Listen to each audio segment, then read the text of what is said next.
Just the other day, my friend was telling me about this couple she knew. Her explanation went something like this. OMG, they used to be such goals and I totally shipped them, but then he ghosted her and now I'm just not a fan anymore, you know? You heard what I said, but do you understand what I'm saying?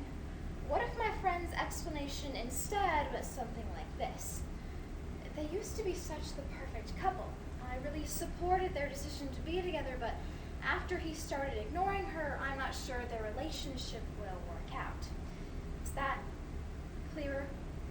Today in our society, we are bombarded by the teen lingo of the age, and while this language may seem new, confusing, complex, and altogether foreign, it's actually simplifying our language. The phrase, I shipped them, now has two meanings.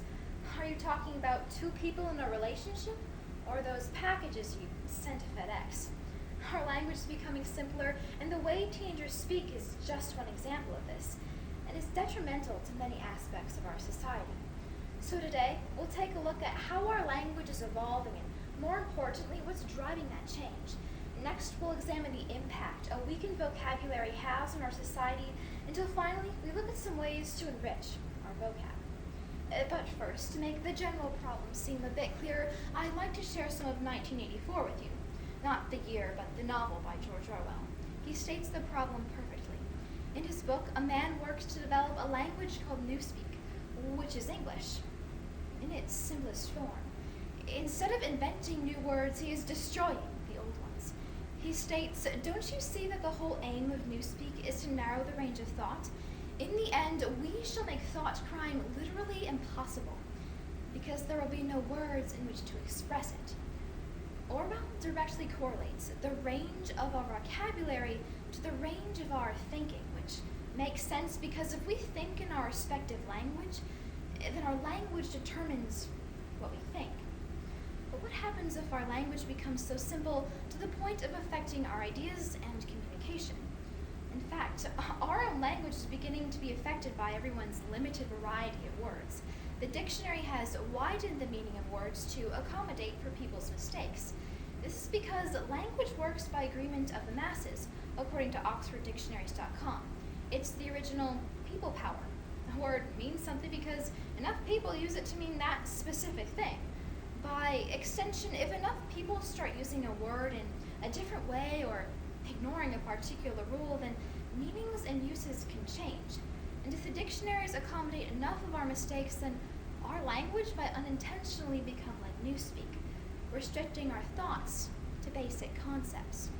It's almost a de-evolution. But what causes all this? How can our language become that simple? Mass media and technology certainly play a factor. Americans spend the most time per day on their phones, with a staggering 4.7 hours according to digitaltrends.com. This means we spend nearly a third of our time on our phones, and teenagers by themselves clock in with nearly 9 hours spent daily on social media. And this time taken staring at screens isn't time well spent.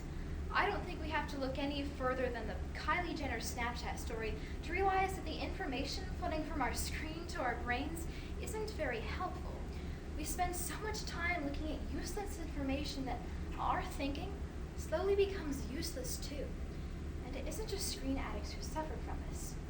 Lower income families do too.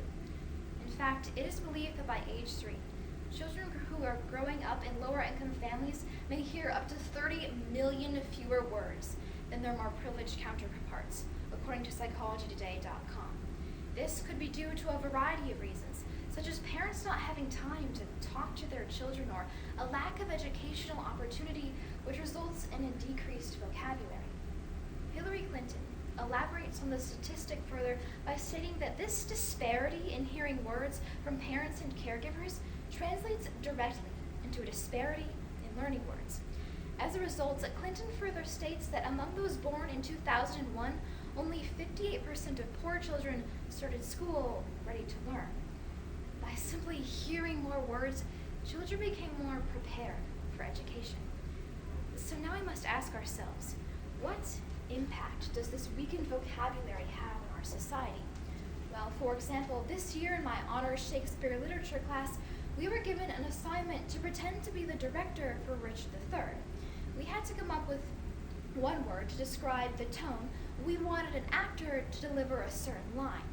As a class, the words we came up with were happy, sad, fearful, and complaining.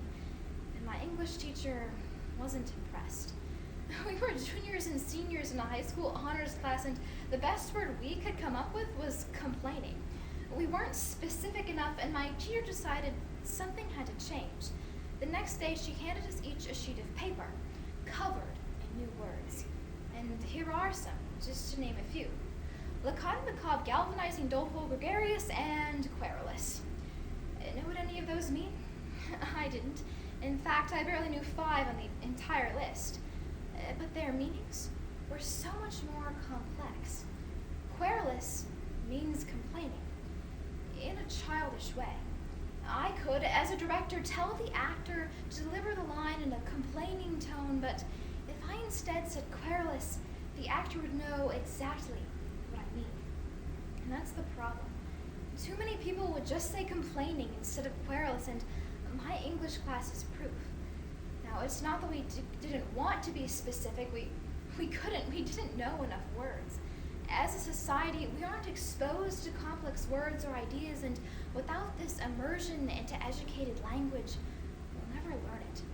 And as a result, our education will falter, and the education gap will widen.